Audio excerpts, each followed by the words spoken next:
Bonjour, bonsoir aux internets de Leral.net et bienvenue sur la plateforme Leral TV. Aujourd'hui, on a un invité guest star de taille, à savoir Zahra Iyane Thiam, membre du secrétariat exécutif de l'Alliance pour la République APR, mais aussi elle est membre du secrétariat exécutif permanent de la coalition Benno Bokk Yakaar. Avec cette personnalité politique, on va aborder les questions d'actualité sur Leral TV. Bonsoir, madame.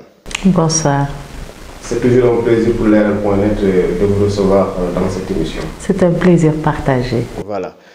Zahra Iyane Thiam, on la connaît, on la voit en tant que femme publique, mais est-ce que vous pouvez vraiment, pas pipoliser le débat, mais nous dire un peu plus sur votre cursus, votre parcours, pour qu'on connaisse davantage la femme publique et politique Zahra Iyane Thiam?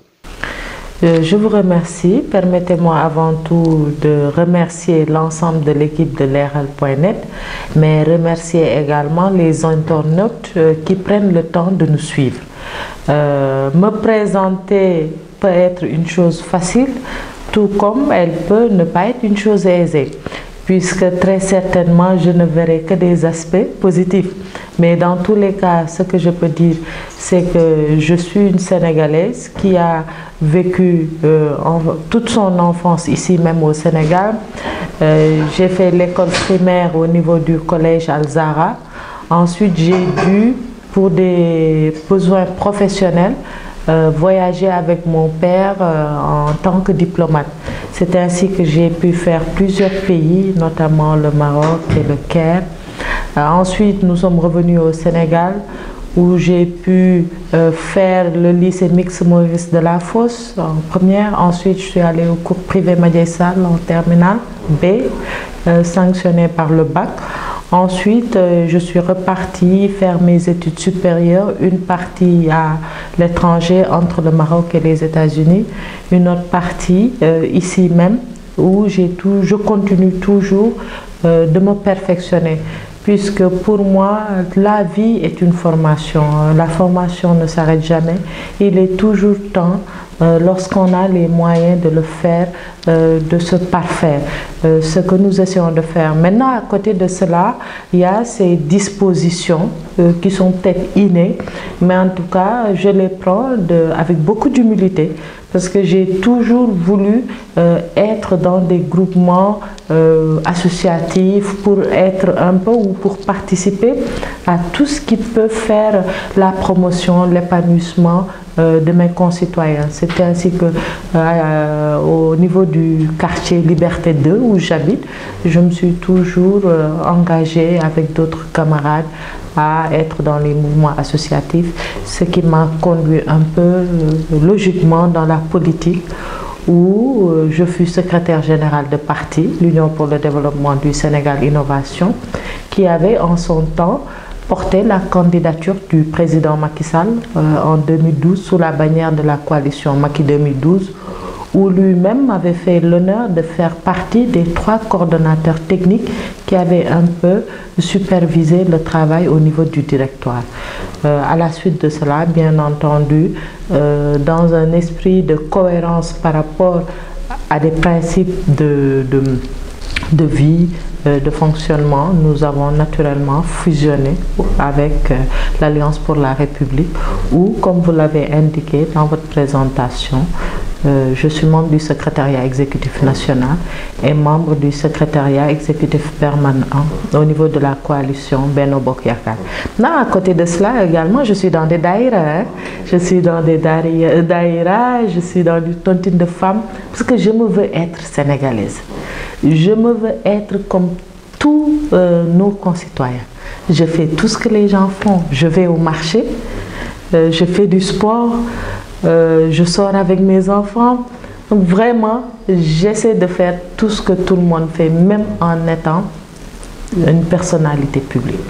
Maintenant, c'est difficile parce que justement, c'est les autres qui rendent difficile le fait d'être un personnage public au Sénégal. Certains ont des a priori sur vous. D'autres pensent que vous ne méritez pas ce qui vous arrive. D'autres n'acceptent pas le fait que vous puissiez être au même niveau que tout le monde. Ce qui fait qu'il faut trouver le juste milieu dans ces conditions-là. C'est difficile, c'est pas difficile, mais en bon musulman, nous rendons grâce à Dieu. Et le plus important au-delà de tout cela, c'est de toujours, en toute bonne foi, poser des actes et aller dans le sens d'être positif. Merci. Dans le vif du sujet, Madame Zahra Iyane Thiam, du 1er février au 3 février, le président de la République française, Emmanuel Macron, a fait une visite retentissante ici au Sénégal. Il est même allé à Saint-Louis défendre des causes écologiques pour la langue de Barbarie. Vous, en tant que personnalité politique, quel bilan faites-vous de cette visite officielle? C'est un bilan que je mettrai dans un cadre global, puisque Monsieur le Président Emmanuel Macron n'est pas le premier chef d'État à venir au Sénégal. Très certainement, il ne sera pas également le dernier. Donc, le bilan que je tire de cette rencontre va dans le sens de ce que fait la diplomatie sénégalaise de manière générale en termes de relations internationales, en termes de positionnement du Sénégal dans la géopolitique mondiale. Et de ce point de vue-là, je pense que c'est important que même si le Sénégal est un tout petit pays de moins de 15 millions d'habitants, qu'on puisse avoir une place stratégique dans le concert des nations, une place stratégique dans la défense et dans la conduite des problématiques mondiaux. Et je trouve que c'est une excellente chose que l'on puisse voir qu'il y a des chefs d'État de grandes nations, de pays développés, qui viennent consolider les relations d'amitié, de fraternité, mais également de coopération bilatérale, gagnant-gagnant, allant un peu dans le sens de la vision du président de la République quand même, qui veut donner au Sénégal la place qu'il mérite dans le concert des nations. Absolument. Toujours dans la coopération bilatérale, le président de la République du Sénégal, Macky Sall, sera ce jeudi en Mauritanie pour discuter des questions avec le président Abdelaziz, notamment avec le problème du pêcheur guet-ndarien tué il y a presque 2 semaines. Comment appréhendez-vous ce problème sénégalo-mauritanien? Il y a le problème des eaux territoriales, il y a le problème, la découverte du gaz, du pétrole aussi qui peut avoir des incidences sur la relation bilatérale Sénégal-Mauritanie. D'autant qu'il y a toujours le spectre aussi de Diawara en 1989. Oui, vous savez, en matière de diplomatie, c'est comme dans l'armée. Il y a des choses qui se disent, mais il y a des choses qui ne se disent pas. Et quand on tient des propos également dans ce genre de situation, c'est des propos qu'il faut surveiller comme du lait sur le feu. Parce que justement, c'est des questions extrêmement sensibles. Vous l'avez vous-même dit, nous voyons, et cela ne date pas d'aujourd'hui, des difficultés qu'il y a notamment avec nos frères guet-ndariens par rapport aux eaux territoriales, par rapport aux accords de pêche qu'il y a, mais également un nouveau élément qui vient s'ajouter un peu à ces difficultés-là, c'est la découverte de nouvelles ressources naturelles. Et pour toutes ces questions-là, je pense qu'il est important que le Sénégal et la Mauritanie, qui est un pays sœur, que les deux chefs d'État puissent s'asseoir autour d'une table et discuter de manière profonde en chef d'État. Nous, au niveau de Benno Bokk Yakaar, nous avons dénoncé quand même cette facilité que les gardes-côtes mauritaniens avaient pour habitude d'agresser un peu les pêcheurs, même si par ailleurs, il y a des normes qui doivent être respectées. C'est dire qu'il y a des concessions à faire de part et d'autre. Il y a également des délimitations claires, des accords partagés qu'il faut négocier, discuter et paraffer.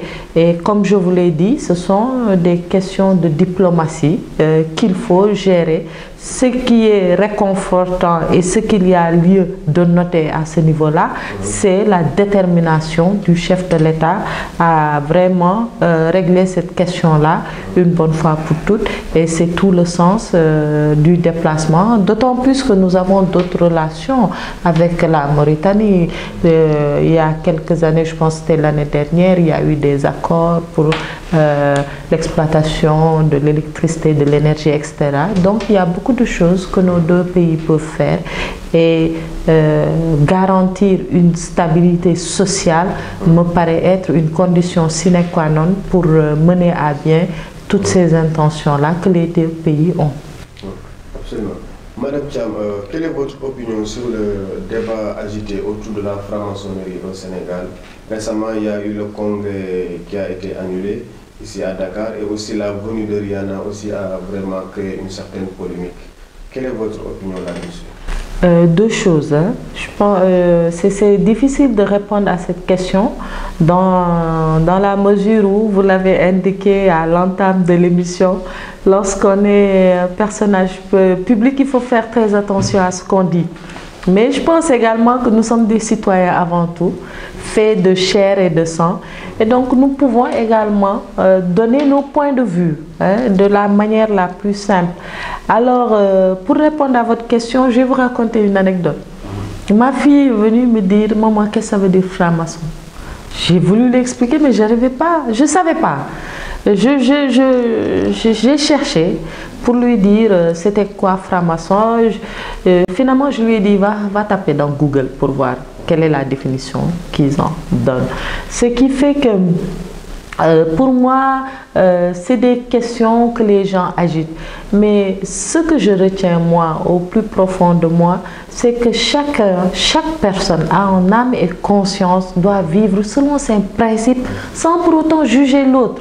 Parce qu'il n'y a que Dieu qui doit juger l'autre. Maintenant, on peut avoir ses préjugés, on peut avoir ses principes. Mais ce qui demeure constant, c'est que le Sénégal est un pays à plus de 92% de musulmans.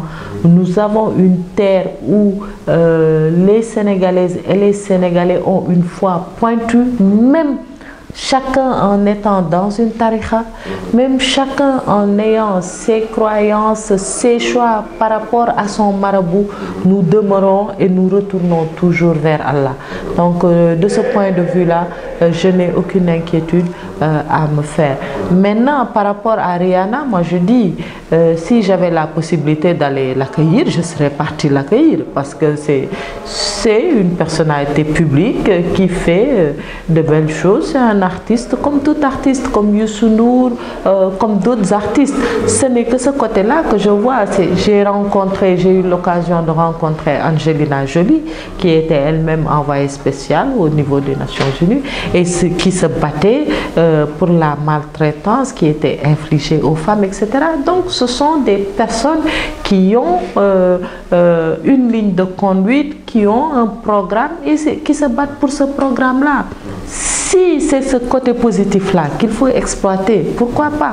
En tout cas, je me souviens qu'un sage m'avait une fois conseillé, lorsque je voulais entrer en politique, j'avais fait le tour de plusieurs personnalités au vu de leur expertise, au vu de leur expérience, mais surtout au vu de leur croyance. Je suis allée voir ces personnes-là pour recueillir des prières, mais surtout des recommandations. Et une de ces personnalités-là m'a dit que en chaque personne sommeille où se trouve du bien. Et que pour aller de l'avant, toujours rechercher ce qu'il y a de bien chez l'autre et ne pas porter des œillères pour ce qu'il y a de négatif. Et j'ai fait mienne cette assertion-là qui me permet d'avancer dans la vie.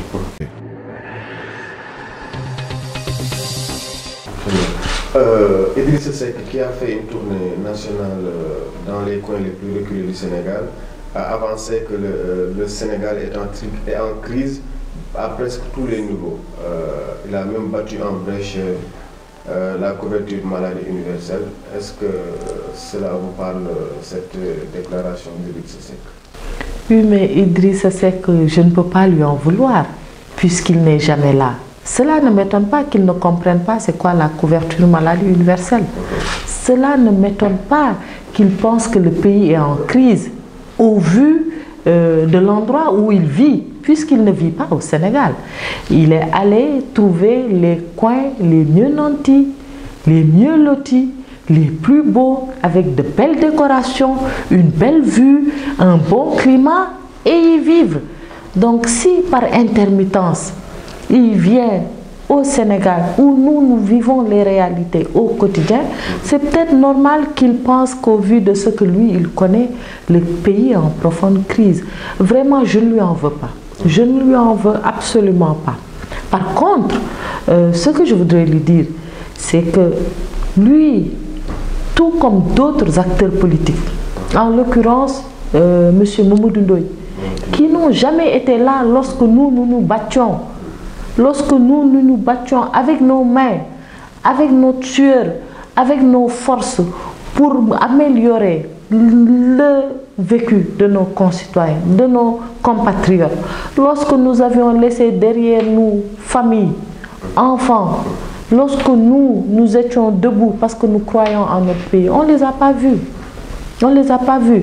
Donc aujourd'hui encore, quand il s'est agi de discuter, de s'asseoir autour de la table, de discuter du processus électoral, de discuter des conditions qui pouvaient garantir la stabilité, la modernisation de la démocratie au Sénégal, nous ne les avons pas vus.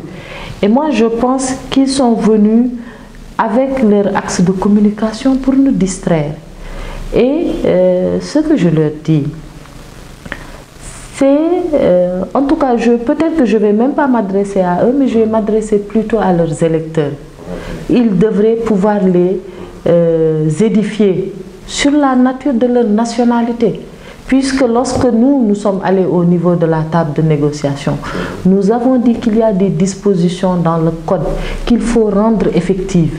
Et parmi ces dispositions, il y a cette nationalité exclusive-là, dont le contrôle se fait a posteriori et dont le contrôle peut se faire difficilement du fait du court délai qui est imparti au Conseil constitutionnel pour vérifier la véracité de l'exclusivité. Vous sous-entendez que Idrissa Seck, peut-être Mamadou Ndoye ont d'autres nationalités?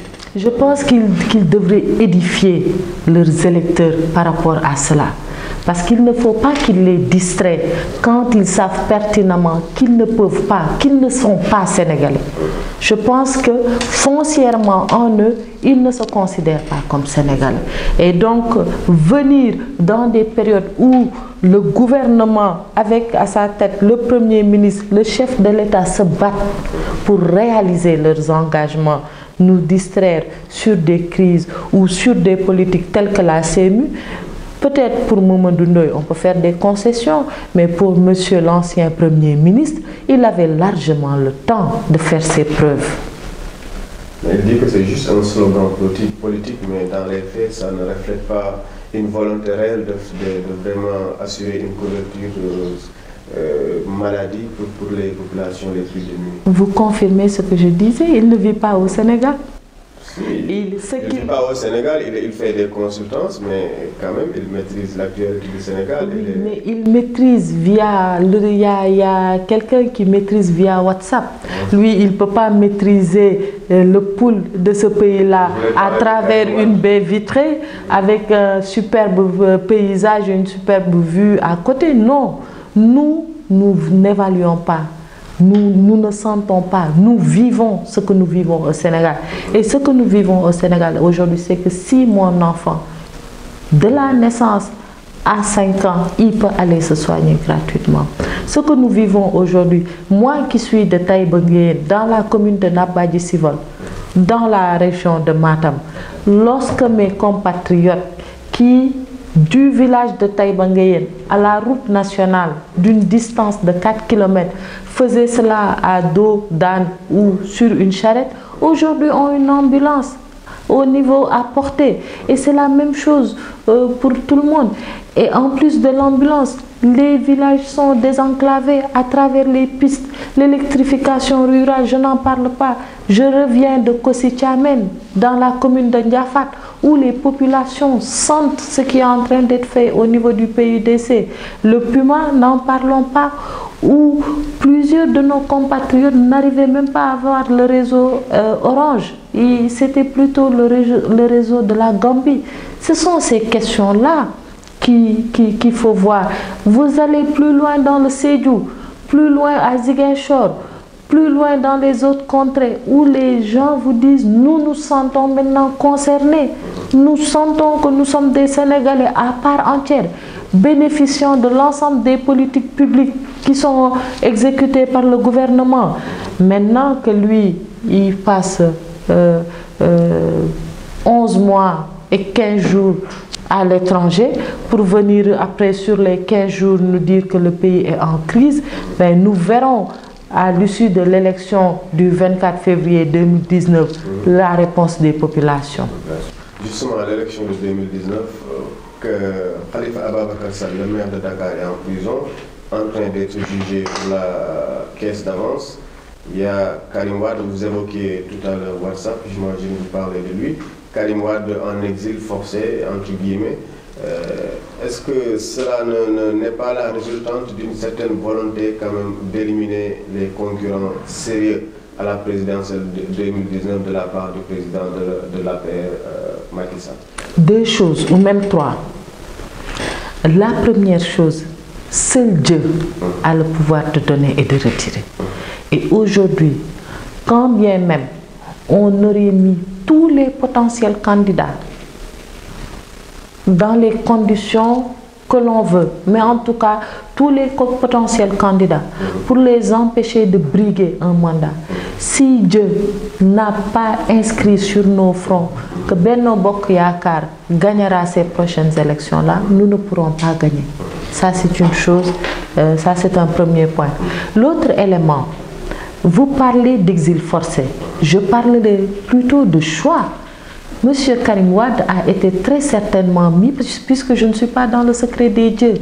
Nul ne peut aujourd'hui affirmer très exactement ce qui s'est passé, surtout lorsque nous vivons au quotidien la mauvaise foi des uns et des autres. Donc aujourd'hui, je présume que face à un choix de quitter le pays, de laisser derrière lui tous ces partisans qui se sont battus pour lui, qui ont cru en lui, à une liberté dans des contrées dorées, il a choisi. Donc qu'on ne nous parle pas d'exil forcé, mais qu'on nous parle plutôt d'un choix, du choix d'un acteur politique qui, plus est, n'a jamais déclaré sa candidature. Donc nous ne pouvons pas, sur la base de préjugés, dire que c'est un potentiel candidat ou un adversaire de taille. Il n'a jamais déclaré sa candidature. Et il en est de même pour le maire Khalifa Sall, qui lui, par contre, n'a pas déclaré sa candidature, mais a eu à gérer des deniers publics. Et sur la base de la gestion de ces deniers publics, épinglés par les organes de contrôle de l'État qui ont eu à faire des recommandations, un procès qui est en cours, je veux dire, si les gens veulent faire de ce procès un procès politique, ils trouveront à faire et à dire. Mais ce qui demeure constant, c'est que justifier l'utilisation des deniers publics me paraît être une chose essentielle. Moi, je fais confiance à la justice de mon pays. Si aujourd'hui la justice dit que Khalifa Sall, monsieur le maire Khalifa Sall n'est pas coupable, moi je dis tant mieux. S'il est coupable également, il faut que la loi s'applique. Mais je n'ai aucun a priori ni aucune stratégie pour gagner une élection. Parce que je suis de ceux qui pensent qu'une élection se gagne sur le terrain. Une élection, c'est d'abord amener les gens à avoir confiance en vous, à réaliser des engagements que vous avez pris au bénéfice des populations. Et nous avons un peuple extrêmement mature, un peuple qui sait faire la différence. Et le jour du 19 février, moi ce que je dis au peuple, c'est de faire la différence sur la base du bilan du chef de l'État, sur la base des actions qui sont exécutées. Si le peuple estime que l'action du président Macky Sall ne correspond pas à ses priorités, le peuple tranchera. Par contre, si le peuple juge effectivement que ayant passé le cap du budget du Sénégal, ayant fait passer ce budget-là à plus de 3 000 milliards depuis 2016, ayant quand même réussi à assurer une redistribution économique équitable des ressources publiques à travers les personnes vulnérables, à travers les personnes en situation de handicap. Toutes ces choses-là, si le peuple, je ne parle même pas de l'adduction d'eau, l'accès à l'eau potable, une eau de qualité, l'électrification, l'axe 3 du PSE, le capital humain qui veut que chaque personne, même si nous vivons dans un pays qu'il faut booster pour atteindre un certain niveau conformément ou pareil aux autres pays qu'on qualifie de développés, mais le peuple jugera. Et franchement, en tout cas, moi personnellement, je me bats sur la base d'actions réalisées. Et je voudrais qu'on me juge sur la base de ces actions-là et pas sur la base de complots politiques. Quelquefois ça foire, hein. On a vu le protocole de Rebus, donc on ne peut pas se fier à cela. Un autre homme à Rebus, Khalifa Sall himself, dans le fond du dossier, après les exceptions de nullité, a dit que même le président Macky Sall l'avait sollicité avec la caisse d'avance quand il était dans l'opposition. Est-ce que cela ne fait pas un peu désordre? Le fait que Macky Sall antérieurement, initialement, avait reconnu quand même cette compétence de la caisse d'avance comme avec Pape Diop ou avec Mamadou Diop, et qu'aujourd'hui il est président de la République et qu'il, entre guillemets, attaque en justice, même s'il y a un rapport de l'inspection générale d'État, même certains disent que l'inspection voulait qu'on revoie de façon globale la caisse d'avance, mais pas spécifiquement le maire de Dakar, Khalifa Sall. Oui, vous savez, pour quelqu'un qui connaît le président Macky Sall, cette affirmation lui ferait rire. Je m'excuse vraiment de le dire ainsi. Parce que, et je vous donne un exemple. Vous pensez que quelqu'un, citez-moi un seul responsable politique qui quitte sa formation politique en rendant toutes les nominations ou tous les mandats électifs qu'il a eus grâce à ce parti politique-là. Citez-moi un seul responsable politique, même les députés là, au plus fort de la bataille avec leur formation politique, lorsqu'on leur a demandé de démissionner, de rendre les mandats, ils n'ont pas accepté. Donc quelqu'un comme le président Macky Sall, qui à la suite de déconvenus décide de rendre tous les mandats électifs qu'il a eu à partir d'une formation politique, qui décide de descendre sur le terrain pour se battre, vous pensez que c'est quelqu'un qui va aller dire à un maire de lui faire des faveurs par rapport... Je viens. Vous savez, la victoire, Khalifa Sall, il est devenu maire de Dakar en 2009. C'est moi qui ai déposé la liste des candidats. Parce qu'on était dans la coalition Benno Siggil Sénégal. Avec feu Ousmane Ndiaye, qui était de l'AFP. Nous avons déposé avec le doyen Doudi Issa Niasse. Nous avons déposé la liste de Dakar et nous avons déposé la liste du conseil régional. C'est dire que le mandat de 2009 de Khalifa Sall, où nous nous retrouvions à la maison du Parti socialiste pour discuter de l'élaboration de cette liste-là, nous en faisions partie. Donc aujourd'hui, et même pour ne vraiment pas dévoyer le secret de nos délibérations, moi je peux personnellement affirmer que cela est faux. Et je ne le dis pas sur la base de ce que nous avons vécu, mais sur la base de propos que le président de la République a eu à tenir lorsque nous étions en conférence des leaders de Benno Bokk Yakaar relativement à cette caisse d'avance-là. Je pense que le maire gagnerait à trouver d'autres axes de défense. Parce qu'aujourd'hui, il ne s'agit pas du comportement du président Macky Sall qui est en procès. Il s'agit d'une utilisation d'une caisse d'avance qui sert, parce que vous savez, vraiment de manière très ramassée, la caisse d'avance a été mise à la disposition des mairies pour leur permettre d'effectuer des dépenses, parce que d'habitude, l'État règle après qu'on ait établi ou après qu'on ait effectué une commande. Quand vous traitez avec l'État, vous livrez, ensuite l'État vous paye. Mais la caisse d'avance vous permet de payer avant service rendu. Tandis qu'avec l'État, il faut payer après service rendu. Et une fois que cela est fait, on justifie maintenant les services qui ont été fournis. Si la caisse d'avance était des fonds politiques, vous avez entendu quelqu'un qui est supposé avoir des fonds politiques ou spéciaux les justifier? Donc c'est cela. Dès qu'il s'agit de justifier, c'est parce qu'il y a une procédure, il y a une réglementation. Et aujourd'hui, vouloir faire croire aux Sénégalais que la caisse d'avance est un fonds politique, c'est cela la politique politicienne.